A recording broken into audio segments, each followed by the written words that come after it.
تبارك الذي نزل الفرقان على عبده ليكون للعالمين نذيرا الذي له ملك السماوات والأرض ولم يتخذ ولدا ولم يكن له شريك. لا حول ولا قوة إلا بالله العلي العظيم. اعوذ باللہ من الشیطان اللعین الرجیم. بسم اللہ الرحمن الرحیم. الحمد للہ والصلاة والعہدہ. رب اشرح لی صدری ویسر لی امری واحلل عقدۃ من لسانی یفقہوا قولی. اما بعد فقد قال اللہ تبارک و تعالی فی کتاب الکریم وہو اصدق الصادقین وقولہ الحق. عزیزان گرامی، سورہ فرقان کی آیتوں کی تفسیر آپ کے سامنے بیان کی جا رہی ہے. آج جو ہے 8واں درس جو آپ کے سامنے امثال پیش کیا جا رہا ہے. آیت نمبر جو ہے 7 ہے، جس میں پروردگار فرما رہا ہے کہ وَقَالُوا مَا لِهَٰذَا الرَّسُولِ يَأْكُلُ الطَّعَامَ وَيَمْشِي فِي الْأَسْوَاقِ لَوْلَا أُنزِلَ إِلَيْهِ مَلَكٌ فَيَكُونَ مَعَهُ نَذِيرًا. تو یاد رکھیں کہ پروردگار فرما رہا ہے کہ یہ کفار، اہل کفر جو ہیں، وہ فرماتے ہیں، قرآن کہہ رہا ہے کہ اللہ کا فرمان ہے کہ یہ کفار جو ہے، ان کا کہنا یہ ہے کہ اس رسول کو کیا ہو گیا، یعنی نبی کے بارے میں اعتراض کر رہے ہیں کہ کھانا بھی کھاتے ہیں اور بازاروں میں چکر بھی لگاتے ہیں، اور ان کے پاس جو ہے کوئی فرشتہ کیوں نہیں نازل کیا جاتا جو ان کے ساتھ مل کر عذاب الہی سے ڈرانے والا ثابت ہو. یعنی آپ دیکھیں کہ اعتراض جو ہے، جو اہل کفر جو ہے قرآن اور نبی پر کر رہے ہیں، اہل کفر تمام کفار، تو اس میں ایک جملہ یہ بھی سامنے آ گیا کہ اس نبی کو کیا ہو گیا ہے کہ جو ہے کھانا بھی کھاتے ہیں اور بازاروں میں چلتے بھی ہیں، اور اس کے بعد جو ہے ملک اور فرشتہ جو ہے کیوں نہیں نازل ہوتا جو ان کے ساتھ رہ کر جو ہے لوگوں کو ڈرائے. دیکھیں، یہ جو ہے ذہنیت ہر دور میں پائی جاتی ہے اور پائی گئی ہے، اور آج بھی ہے. شخصیتوں کو کمالات و کرامات کے بجائے یعنی دنیاوی چیزوں کے ذریعے جو ہے پہچانوایا جاتا ہے، اور یہ کہا جائے کہ رسول ہوتا اگر اس کے پاس جو ہے سرمایہ ہوتا، مال و دولت، اور چونکہ جو ہے ان کے پاس ایسا مال دنیا نہیں ہے اور وہ کھانا بھی کھاتے ہیں اور بازاروں میں بھی چکر لگاتے ہیں، لہذا یہ نبوت اور رسالت کے قابل نہیں ہیں. اور اللہ کی اتنی بڑی کتاب ایسے معمولی انسان پر نازل نہیں ہو سکتی. یعنی اب آپ غور کیجئے، مائنڈ دیکھیے، انسان کا ذہن دیکھیے، یعنی جو ہے ان کے اوپر کس طریقے سے قرآن نازل ہو سکتا ہے. ان بیچاروں کو کون سمجھا سکتا ہے کہ رسالت و نبوت کا دولت اور سرمایہ سے کوئی تعلق نہیں ہے. یعنی پیسے والا نبی بنے، حکومت والا نبی بنے، اور وہ ایک خدائی منصب ہے جو علم و کمال کی بنیاد پر جو ہے دیا جاتا ہے. آگے دیکھیں، 1,24,000 انبیاء آئے، اللہ نے نبوت عطا کی، رسالت جو ہے ان کو 313 رسولوں کو جو ہے رسالت کا عہدہ ملا، اور اماموں کو امامت کا عہدہ ملا. تو یہ سب جو ہے علم و کمالات کے بنیاد پر جو ہے اللہ ان کو عہدہ دیتا رہتا ہے، اور اس کی ادائیگی کے لیے عوامی زندگی سے رابطہ رکھنا ضروری ہوتا ہے. رسول بازاروں میں اگر نہ جائیں، الگ تھلگ میں ہیں، تو کس طرح جو ہے پیغام الہیہ کو پہنچائیں گے؟ تو پیغام الہی کہاں اور کس طرح جو ہے پہنچایا جائے گا؟ بشریت کی اصلاح کا کام جو ہے کس طرح انجام پائے گا؟ اصلاح کے لیے رابطہ بہرحال ضروری ہے. بجائے تو بازار میں جائیں گے، لوگوں سے رابطہ ہوگا،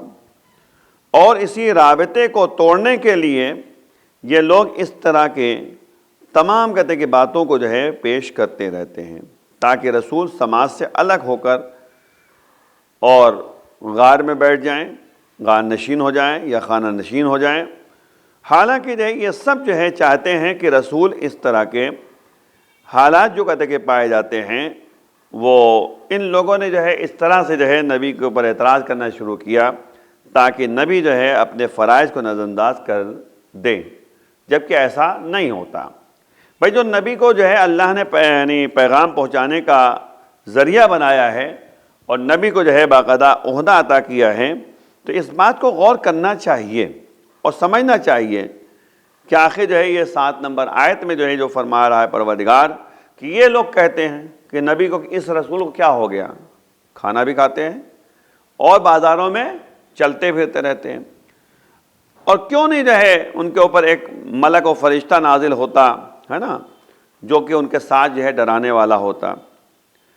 دیکھیں کفار جو ہے پیغمبر اکرم صلی اللہ علیہ وسلم سے اعتراض کرتے ہیں، انتقاد کرتے ہیں کہ کیوں کھانا کھاتے ہیں اور راستہ کیوں چلتے ہیں۔ اور یاد رکھیے گا کہ یہ اعتراض جو ہے جو کیا جا رہا ہے اس آیہ کریمہ میں، جو کفار کا اعتراض ہے، تو یہ یاد رکھیے گا کہ نبی کی زندگی کیا ہے۔ یعنی بعض لوگ جو ہیں کمال کو عیب و نقص جو ہے سمجھتے ہیں، کمالات کو جو ہے نقص سمجھتے ہیں، کمی سمجھتے ہیں، عیب سمجھتے ہیں۔ زندگی جو ہے عام طور پہ جو ہے جو لوگوں کے درمیان جو ہے حاضر ہونا ہے، یہ رہبر کے لیے اور ایک یعنی حاکم کے لیے اور ایک یعنی نبی کے لیے بہت ہی کمال کا مرحلہ ہے۔ یعنی یہ جو ہے عوام کے درمیان رہ کر جو ہے اپنے کو اس کمال تک پہنچائے ہوئے ہیں، بازاروں میں رہ کر جو ہے اپنے کو اس راستے پر جو ہے لائے ہوئے ہیں جو اللہ کا راستہ ہے، اور اللہ نے جو ہے ان کو ذمہ داری دی ہے۔ یاد رکھیے گا کہ یہ جو پیغام الہیہ کو پہنچانے کی بات ہے، اللہ کی طرف دعوت دینے کی بات ہے، تو دنیاوی کام اور دنیاوی امور کو انجام دینے سے منافات نہیں ہے کہ انسان جو ہے کوئی کام انجام دے رہا ہے تو دنیا سے بالکل بے خبر ہو جائے، کھانا نہ کھائیں اور پانی نہ پئیں، یہ سب چیزیں نہیں ہیں، بلکہ دنیا ایک انسان اگر ہے، بشر اگر ہے، تو اس کو کھانے کی بھی ضرورت ہے، اس کو پینے کی بھی ضرورت ہے، اس کو آرام کرنے کی بھی ضرورت ہے۔ اب یہ الگ مسئلہ ہے کہ قرآن نے جو متوجہ کیا، جو میں نے پہلے بھی آیت کی متوجہ کیا تھا کہ قل انما انا بشر مثلکم، اے میرے بھی اعلان کر دیجیے کہ میں تمہارے تک بشر ہوں، لیکن یوحی الیہ، میرے پر وحی نازل ہوتی رہتی ہے۔ یعنی عام بشر اور ان کے بشر ہونے میں ایک فرق ہے، عام بشر کے اوپر جو ہے وحی نازل نہیں ہوتی، لیکن یہ جو بشر ہیں، انبیاء، رسول ہے نا، ائمہ طاہرین، یہ سب جو ہیں ان کے اوپر اللہ کی طرف سے جو ہے عنایات ہوتے ہیں، انعامات سے نوازا جاتا ہے۔ انبیاء کے اوپر وحی نازل ہوتی ہے، نبیوں کے اوپر جو ہے وحی نازل ہوتی ہیں، رسولوں پر جو ہے وحی نازل ہوتی ہے۔ یہ نبی نے جو متوجہ کیا کہ میں تمہاری طرح بشر ہوں، میرے پر وحی نازل ہوتی ہے، تو یہ فرق ہے عام لوگوں کے لحاظ سے۔ اور اس کے بعد جو ہے یہ جو کہا یاکلو ویمشی، چلتے ہیں اور کھاتے ہیں اور چلتے ہیں۔ اب آپ دیکھیے کہ رہبر جو ہوتا ہے، جو رسول بن کر آئے ہدایت کا راستہ دکھانے کے لیے، ہادی، اس کے لیے ضروری ہے کہ وہ معاشرے سے جدا نہ ہو، سماج سے الگ نہ ہو، اور لوگوں کے ساتھ جو ہے رفت و آمد ہونا چاہیے۔ عوامی زندگی جو ہے اس سے ایک روابط میں رہے، ان کے رابطے میں رہے۔ تبھی تو آپ دیکھیے امام علی رضا علیہ السلام، امام علی رضا علیہ السلام جو ہمارے اور آپ کے 8ویں امام ہیں، ان کو جب ولی عہد کا عہدہ ملا، ولی عہدی جو ہے انہوں نے قبول کی، تو یہ شرط رکھی تھی کہ میں دربار میں نہیں رہوں گا، بلکہ دربار کے باہر جو ہے میں عوام کے درمیان رہوں گا۔ اچھا فرق کیا ہے؟ تو مولا سے جب پوچھا گیا کہ آخر آپ دربار میں کیوں نہیں رہیں گے، کہا کہ اصل میں اگر دربار میں رہیں گے تو جو کمزور لوگ ہیں، جو عوام ہیں، ان کو دربار تک پہنچنے میں جو ہے زحمتوں کا سامنا کرنا پڑے گا، وہ ہم سے مل نہیں پائیں گے۔ ہم اس لیے دربار سے باہر رہیں گے، چٹائی بچھا کر بیٹھ گئے نبی مولا امام رضا علیہ السلام، اس لیے تاکہ لوگ جو ہے روابط، ان کا رابطہ جو ہے امام سے رہے۔ تو یہ عوامی زندگی ہے، رہبر کے لیے ضروری ہے کہ عوام کے درمیان جو ہے رفت و آمد رہے۔ اور بہتر اگر آپ دیکھیں تو اس طریقے سے ہے جو قرآن نے بیان کیا کہ یہ بازاروں میں چلتے ہیں، تو ظاہر سی بات بازار میں نہیں چلیں گے تو کہاں چلیں گے؟ وہیں تو لوگوں سے ملاقات ہوگی، دکانداروں سے ملاقات ہوگی، عوام سے ملاقات ہوگی، پیغام الہیہ کو پہنچایا جائے گا۔ اور ایک بات جو ہے غور کیجئے گا کہ یہاں پر انبیاء جو ہیں، یعنی ان کو بہرحال جو ہے کہتے کہ کبھی کبھی جو ہے خود چلے جاتے تھے بازار خریدنے کے لیے، اچھا پیغام الہیہ پہنچانے کے لیے تو جانے ہی ہے، اس کے علاوہ جو ہے اپنی چیز کو خریدنا ہے تو ہو جاتے تھے وہ، یہ بھی مسئلہ ہے، یعنی اپنی چیزوں کو ضرورت کی چیزیں ہیں اس کو خریدنے کے لیے وہ جایا کرتے تھے۔ آپ غور کریں کہ یہاں پہ شان نزول کی بات جہاں تک آتی ہے تو امام حسن عسکری علیہ السلام فرماتے ہیں کہ میں نے اپنے والد امام علی نقی علیہ السلام سے پوچھا کیا یہود و مشرکین جب آن حضرت صلی اللہ علیہ وسلم کے ساتھ کٹ حجتی اور کچھ بحثی کرتے تھے، یعنی الٹی سیدھی باتیں کرتے تھے، تو آپ بھی ان کے ساتھ جو ہے کوئی استدلال گفتگو فرماتے تھے، استدلالی گفتگو فرماتے تھے، دلیل پیش کرتے تھے یا نہیں؟ تو انہوں نے فرمایا کہ ضرور فرماتے تھے، اور کئی بار ایسا ہوا بھی ہے کہ چنانچہ اسی سلسلے میں ایک واقعہ یہ بھی ہے کہ ایک دن نبی کریم محمد مصطفیٰ صلی اللہ علیہ وسلم خانہ خدا کے پاس بیٹھے ہوئے تھے اور عبداللہ ابن ابی مخزومی آپ کے سامنے آ کر کہنے لگا، اے محمد تم نے بہت بڑا دعویٰ کیا ہے اور بہت خطرناک باتیں کرتے ہو، اس طرح سے تم نے جو ہے یہ سمجھ رکھا ہے کہ تم پروردگار عالم کے رسول ہو، لیکن مناسب نہیں کہ مخلوقات کا خالق اور عالمین کا پروردگار تم جیسے ایک عام آدمی کو رسول بنا کر بھیجے۔ دیکھیں اعتراض، تم بھی ہماری طرح جو ہے کھانا کھاتے ہو اور ہماری طرح جو ہے بازار میں چلتے پھرتے رہتے ہو۔ یہ سن کر اللہ کے رسول نے بارگاہ ایزدی میں جو ہے عرض کی بار الہا، تو سب باتوں کو جانتا ہے اور ہر چیز کو اچھی طرح جانتا ہے، اور تیرے بندے جو کچھ کہتے ہیں ہے نا تو انہیں بھی تو جانتا ہے، تو خود ہی جو ہے ان کے اعتراضات کے جواب عنایت فرما۔ تو اس موقع پر جو ہے مذکورہ آیات جو ہے جو ابھی آپ کے سامنے تلاوت کی گئی ہے، یعنی آیات یہ 7 8 یہ سب جو ہے آیتیں نازل ہوئی ہیں اور ان کے اعتراضات کے جواب دیے گئے ہیں۔ دیکھیں یاد رکھیے گا کہ جہاں تک گزشتہ آیات کی بات ہے ان میں قرآن مجید کے بارے میں کفار کے کچھ اعتراضات کا تذکرہ پایا جاتا ہے اور ان کا جواب بھی جو ہے دے دیا گیا ہے قرآن کے ذریعے، آیتوں کے ذریعے۔ اب رہی بات جو ہے جو ہمارے پاس جو ہے گفتگو کا ایک معیار ہے اور مورد بحث گفتگو ہے، یعنی آیات ہے، خود پیغمبر اکرم صلی اللہ علیہ وسلم کی رسالت پر اعتراضات کا ذکر ہے اور ساتھ ہی ان اعتراضات کا جواب بھی جو ہے دیا گیا ہے۔ خدا فرماتا ہے کہ انہوں نے کہا کیوں یہ رسول کھانا کھاتا ہے اور کیوں بازار میں چلتا ہے، یہ اعتراض ان کا موجود ہے۔ تو آپ غور کریں کہ یاکل الطعام ویمشی فی الاسواق، تو اب آپ غور کریں گے کہ یہ کیسا پیغمبر ہے جس کو کھانے کی ضرورت ہوتی ہے اور لین دین یا اشیاء ضرورت کی خریداری، جو ضروری اشیاء ہیں ان کی خریداری کے لیے جو ہے بازار میں آ جاتے ہیں۔ یہ نہ تو انبیاء کا طریقہ کار ہے اور نہ ہی بادشاہوں کا طریقہ عمل ہے، اس کے باوجود جو ہے وہ خدائی احکام کی تبلیغ اور سب پر حکومت جو ہے یعنی کرنا بھی چاہتے ہیں، یعنی ایک حاکم بننا چاہتے ہیں، لوگوں کو اپنی بات منوانا چاہتے ہیں، تو اصولی طور پر ان کا نظریہ یہ تھا کہ بحیثیت و معزز افراد اپنی ضروریات پورا کرنے کے لیے خود بازار نہ جایا کریں، بلکہ ایسے کاموں کے لیے اپنے نوکروں اور چاکروں کو جو ہے بھیج دیا کریں، نوکر چاکر جو ہوتے ہیں نا نوکری۔ اور وہ یہ بھی کہتے ہیں کہ اس پر جو فرشتہ کیوں بھیجا گیا، یعنی اس پر جو ہے فرشتہ کیوں نہیں بھیجا گیا،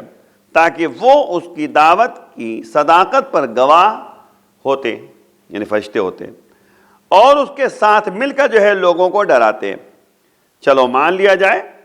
کہ خدا کا رسول جو ہے انسان بھی ہو سکتا ہے،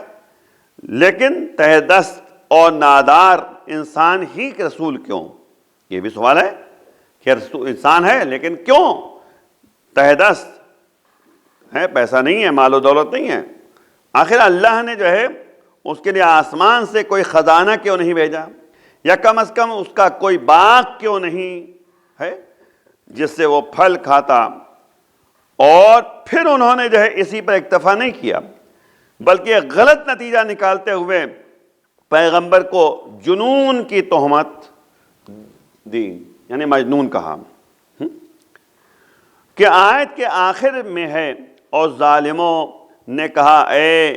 اس پر ایمان لانے والوں، تم ایک دیوانے اور سحر زدہ شخص کی پیروی کر رہے ہو، یعنی ساحر، جادوگر، کیونکہ ان کا نظریہ یہ تھا کہ جادوگر جو ہے لوگ ایسے ہوتے ہیں جو انسان کے ہوش حواس اور عقل کو اپنے قابو میں لے سکتے ہیں اور اس کی عقل جو ہے سلب کر سکتے ہیں۔ اوپر کی تمام آیات، یعنی 7 کے بعد جو ہے آیتیں جو موجود 7، 8، 9، یہ تمام آیتیں اگر آپ دیکھیں تو ملا کر جو نتیجہ نکلتا ہے وہ یہ ہے کہ مشرکین کو پیغمبر اکرم صلی اللہ علیہ وسلم کی ذات پر چند بے بنیاد جو ہے اعتراضات تھے، جن سے جو ہے وہ قدم بقدم پیچھے ہٹتے گئے، جیسے جواب ملتا رہا پیچھے ہٹتے چلے گئے، جواب ملتا رہا پیچھے ہٹتے چلے گئے۔ اب آپ غور کیجئے کہ ان کا پہلا اعتراض تو یہ تھا کہ رسول کو فرشتہ ہی ہونا چاہیے، جو کھاتے ہیں اور بازاروں میں چلتے پھرتے ہیں یقیناً فرشتہ نہیں ہیں، یہ بھی اعتراض ہے ان کا۔ پھر کہا چلو مان لیا جائے کہ فرشتہ نہ صحیح، خدا کم از کم کوئی فرشتہ ان کی مدد کے لیے بھیج دیتا تاکہ ان کے ساتھ مل کر جو ہے وہ لوگوں کو ڈراتے اور لوگوں کو صحیح راستہ دکھاتے۔ کچھ اور پیچھے ہٹے اور کہا یہ بھی نہ صحیح، کم از کم اسے ایک غربت آدمی تو نہ کہا جائے، غریب آدمی تو نہیں ہونا چاہیے، یعنی اگر جو ہے کسی کو رسول بنا کر بھیجا تو غریب تو نہ ہو، کم سے کم ایک خوشحال زمیندار ہو، اس کے پاس ایک باغ بھی ہو جس سے اپنی گزار بسر کر سکیں، اور ان کے پاس جو ہے تمام کہتے کہ مال و دولت جس سے کہتے سکون سے زندگی بسر کر سکیں، لیکن افسوس یہ چیز بھی جو ہے اس کے پاس نہیں ہے، اور پھر دعویٰ یہ کہ پیغمبر ہیں۔ آخر میں وہ ان سب باتوں کا نتیجہ یہ نکالتے تھے کہ ان حالات میں اس کا اتنا بڑا دعویٰ اس بات کی دلیل ہے کہ اس کی عقل ٹھیک نہیں، نعوذ باللہ، یعنی نعوذ باللہ اس طرح کی باتیں بیان کرتے ہیں۔ لہذا اگر آپ دیکھیں تو بعد والی آیت ان سب کا جواب ان الفاظ میں دیتی ہے کہ دیکھ تو صحیح کہ انہوں نے تیرے لیے کس طرح کی مثالیں بیان کی ہیں، یعنی یہ تمام چیزیں غور کرنے کی بات ہے اور سمجھنے کی بات ہے، تب کہیں جا کے جو ہے انسان سمجھ سکتا ہے کہ کیسے زندگی بسر کر۔ دیکھیں مسئلہ کیا ہے کہ ہر زمانے میں جو ہے نبی کو اعتراض کیا گیا، نبی کے بارے میں بتایا گیا، نبی کو جو ہے کہتے کہ سمجھایا گیا کہ یعنی آپ جو ہے کہتے کہ کس طرح نبی بن گئے، کس طرح جو ہے آپ کو نبوت کا عہدہ مل گیا، جبکہ آپ جو ہے عام آدمی کی طرح کھاتے ہوئے ہیں، آپ کی طرح چلتے ہیں۔ دیکھیں مسئلہ کیا ہے، میں نے ابھی بتایا کہ وحی الہی نازل ہونا، اور وحی الہی جب نازل ہوتی ہے تو اس کا مطلب ان کا جو ہے رابطہ اللہ سے ایک الگ رابطہ ہوتا ہے، انبیاء کا، اولیاء کا، اوصیاء کا، اور رسولوں کا اور اماموں کا۔ اہل بیت اطہار کا، یہ سب جو ہے رابطہ الگ ہوا کرتا ہے۔ اسی لیے آپ دیکھیں کہ نبی نے ایک جملہ کہا کہ کوئی ہم کام کرتے ہی نہیں جب تک اللہ کی طرف سے حکم نازل نہ ہو جائے۔ اسی بنیاد پر آپ دیکھیں کہ غدیر خم کے میدان میں جب اللہ نے کہا یا ایھا الرسول بلغ ما انزل الیک من ربک وَإِن لَمْ تَفْعَلْ فَمَا بَلَّغْتَ رِسَالَتَهُ، یعنی اے میرے حبیب، اے رسول، تم جو ہے جو پیغام تم کو پہنچایا گیا اسے تم پہنچا دو، اگر نہیں پہنچایا تو رسالت کا کوئی کام نہیں۔ اب تک غور کریں کہ یہ رسالت کا پیغام پہنچانے کی بات آئی، جو اللہ اور بندے کے درمیان ایک راز ہے، کوئی نہیں جانتا کہ پیغام کیا ہے، لیکن نبی کو معلوم ہے اور اللہ کو معلوم ہے۔ پھر کہا وَاللَّهُ يَعْصُمُكَ مِنَ النَّاسِ، اللہ جو ہے لوگوں سے تمہیں محفوظ رکھے گا، گھبراؤ نہیں۔ تو اب یہ جو جملہ موجود ہے کہ لوگوں سے محفوظ رکھے گا، گھبراؤ نہیں، تو اب مسئلہ یہ ہے کہ نبی نے اعلان ولایت علی کر دیا۔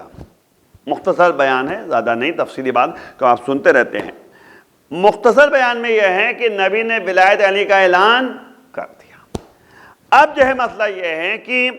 حارث نام کے شخص نے نبی کے بات پر جو ہے اعتراض کیا، شک کیا۔ بتانے کا مقصد یہ ہے کہ نبی کو نبی ماننا ہے، رسول کا رسول ماننا ہے۔ اس نے اعتراض کیا، یا آپ نے اپنی طرف سے کہا یا اللہ کی طرف سے کہا ہے؟ کہا کہ میں کوئی کلام کرتا ہی نہیں ہوں، کوئی کام کرتا ہی نہیں ہوں جب تک اللہ کی طرف وحی نازل نہ ہو جائے۔ اور کیا آپ نے یہ جملہ متوجہ کر رہا ہے کہ اللہ سے ایک رابطہ ہے، اللہ کی طرف سے ان کو نبی بنا کر بھیجا گیا ہے، رسول بنا کر بھیجا گیا ہے، امام بنا کر۔ اب مسئلہ یہ ہے کہ جب اعتراض کیا تھا تو ایک مرتبہ جو ہے نبی نے کہا کہ نہیں، یہ اللہ کا حکم ہے۔ تو پھر جو ہے اس نے کہا کہ یا اللہ، اگر یہ تیری طرف سے جو ہے وحی نازل ہوئی ہے تو پھر مجھ پر عذاب نازل کر دے۔ دیکھیں اب نبی کی نبوت کا معاملہ ہے، نبی کی رسول کے رسالت کا معاملہ ہے، ان کے صداقت اور سچائی کا معاملہ ہے۔ تو ایک مرتبہ اللہ نے جو ہے اس پر عذاب نازل کیا۔ کیا کہا تھا اس نے کہ یا اللہ اگر یہ تیری طرف سے ہے تو مجھ پر عذاب نازل کر دے۔ اچھا مسئلہ کیا ہے کہ اللہ کیا فوراً جو ہے بد دعا کو قبول کر لیتا ہے؟ بتائیں، نبیوں کی بد دعا اللہ نے جو ہے مہلت دے کر جو ہے آخر میں اللہ نے عذاب نازل کیا، یہاں تو فوراً عذاب نازل کر کے بتانا چاہ رہا ہے کہ ولایت علی کی اہمیت کیا ہے۔ یعنی ایک کنکری آئی، اس کے سر پہ گری اور وہیں پر وہ ختم ہو گیا، حارث نام کا شخص۔ تو یہ تمام باتیں جو ہیں اعتراضات ہیں جو نبی کے نبوت پہ اعتراض کیا جاتا ہے، رسول کی رسالت پہ اعتراض کیا جاتا ہے۔ نتیجے میں اللہ نے جو ہے یہ متوجہ کر دیا کہ دیکھو نبی کا معترض، نبی کے اوپر شک کرنے والا، نبی کے مقابلے میں کھڑا ہو جانے والا کوئی بھی ہو وہ اللہ کے عذاب کا حقدار بن جاتا ہے۔ تو بات دیکھیے کہ آخر میں جو ہے اللہ کی بارگاہ میں یہی دعا ہے کہ پروردگار بحق الدہرا و ابیہا و بعلہ و بنیہا، ہم سب کو اس راستے پہ جرا جو اہل بیت کا راستہ ہے، اس کام کو انجام توفیق عنایت فرما جو نبی نے بیان کیا ہے، قرآن کی باتوں کو سمجھنے اور اس پر عمل کرنے کی توفیق عنایت فرما، امام زمانہ کے ظہور میں تاجر فرما، ان کے آوان و انصار میں شمار فرما۔ وآخر دعوانا الحمدللہ رب العالمین، والسلام علیکم ورحمۃ اللہ وبرکاتہ۔